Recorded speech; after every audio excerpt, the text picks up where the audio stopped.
Una sonrisa, una risa, una mirada, un roce. Nuestra corporalidad, la relación con el exterior, con lo que nos rodea, se da gracias a que nuestro cuerpo está lleno de receptores. Estos constantemente reciben señales que nuestro cerebro, por medio de impulsos eléctricos, interpreta de maneras particulares. Nuestro cuerpo está compuesto por diversos sistemas. Algunos, dependiendo del estímulo, nos brindan una determinada interpretación de las cosas. El día de hoy hablaremos de audición. ¿Qué es pérdida auditiva o hipoacusia? ¿Qué significa pertenecer a la comunidad sorda? ¿Cómo se produce la audición y qué es oír? ¿Y qué alternativas se le brindan a las personas que tienen baja o que no tienen audición? Todos estos temas los estaremos tratando con personas relacionadas a la comunidad no oyente. ¡Empecemos!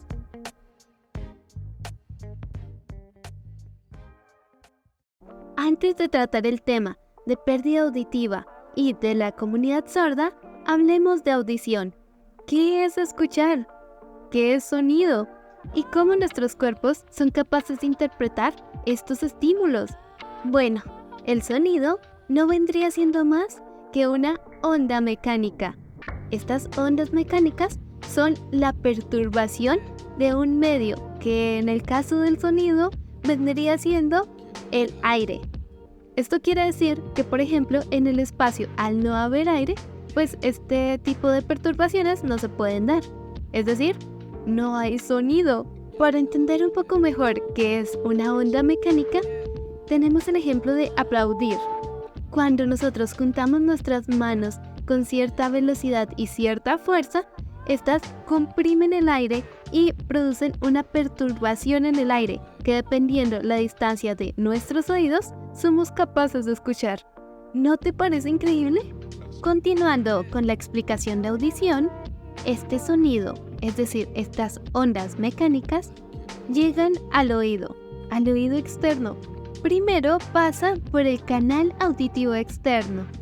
Estas ondas chocan con el tímpano, el cual hace vibrar 3 huesos: el martillo, el yunque y el estribillo. Este último está en contacto con la ventana oval, la cual mueve un líquido que se encuentra al interior del oído interno, llamado perilinfa. Estas vibraciones entran en el laberinto y en la cóclea. Entre los conductos de la cóclea se encuentran unas estructuras llamadas células ciliadas. Estas células son células especiales. Estas células se flexionan con el movimiento, transformando este movimiento mecánico en energía eléctrica que se transfiere por el nervio coclear al cerebro, donde éstas se procesan e interpretan como sonido.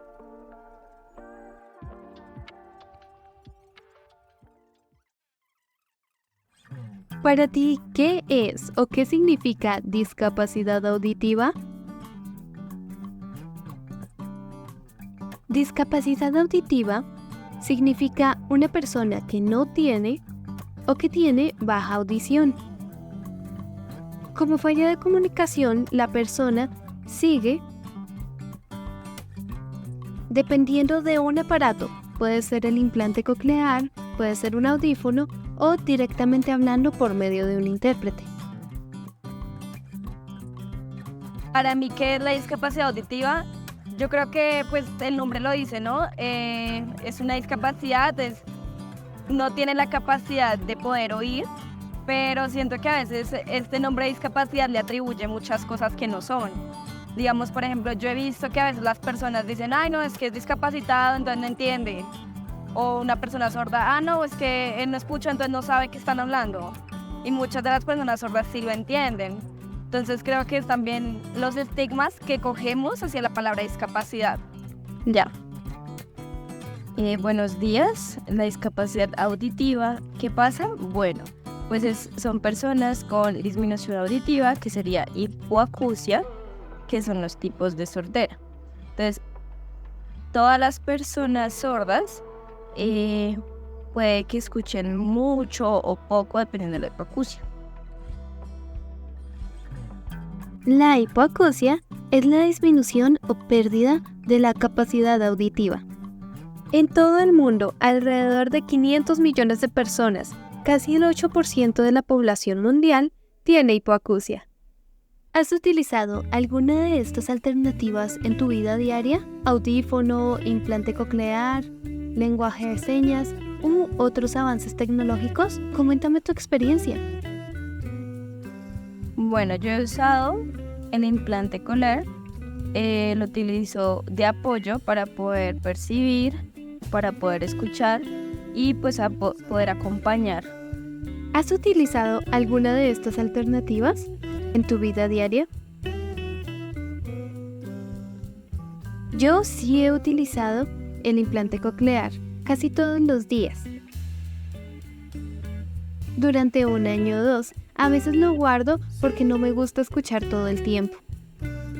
Así que prefiero la interacción por comunicación en señas. La lengua de señas es una de las principales formas de comunicación para las personas no oyentes. Esta posee su propia estructura gramatical, siendo un lenguaje complejo y bien estructurado que utiliza las manos, la cara y la corporalidad en general. ¿Cómo la discapacidad auditiva ha influido en tu forma de relacionarte con los demás? Mi discapacidad, como persona sorda, hace que la comunicación y la forma de interactuar suele ser diferente por medio de intérpretes, que son los que nos ayudan a mediar. Esto hace que a veces nos distanciemos. A nivel social, a manera de forma social, las personas sordas son una comunidad que interactúa y, dependiendo del ambiente, se aprende también las palabras y la organización de las palabras. Todo depende de la discapacidad. Entonces, puede ser que dependiendo del ambiente necesite el apoyo. En el aula de clase, cuando estamos en ese proceso de adaptación con los oyentes, por lo general ellos se hacen aparte de nosotros los sordos. Entonces cada uno se hace en grupos diferentes. Pero nosotros los sordos lo que hacemos es también darle esa opción, si el oyente quiere hacerse con uno, quiere participar con nosotros, desarrollamos también las guías. Y yo aprendo académicamente y ellos también. Entonces, ¿qué pasa en esos grupos? Ahí hay veces que uno charla con ellos, hay veces que ellos no entienden o dice qué es lo que está pasando en esa situación de ese desarrollo, esa guía. El profesor a veces no se da cuenta de nuestra expresión facial o algo. Entonces, si nosotros como sordos estamos ahí y él está ahí mirando con la compañía del intérprete, podemos nosotros expresarnos. Pero la verdad es un proceso de adaptación que se tiene ahí con ellos y se van haciendo esos cambios y a futuro la idea es que se mejore, ¿no? A partir de esas experiencias. ¿Cómo? Bueno, las respuestas de las personas, la comunicación se corta y las personas saben u oyentes o saben que toca vocalizar o que hablan muy suave. Entonces en el diálogo uno observa que las personas sordas pues a veces como que les cuesta poder entender y aún así explican a las personas que sí se puede dialogar, que hay algunos que pueden leer los labios y que incluso la persona sorda en la comunicación pues está como dispuesta. Uy, yo creo que bastante, cuando uno empieza a entender mucho lo que son las señas, uno empieza a entender el mundo de maneras distintas. Yo creo que lo que más me ha influido a mí como persona es primero retarme a mi expresión corporal. Segundo, entender también que las personas sordas no es que no entiendan, sino que no hay la posibilidad a veces de mediar las cosas. Y tercero, yo creo que lo que más me ha parecido impactante es que he encontrado amigos que nunca pensé en mi infancia poderlos encontrar.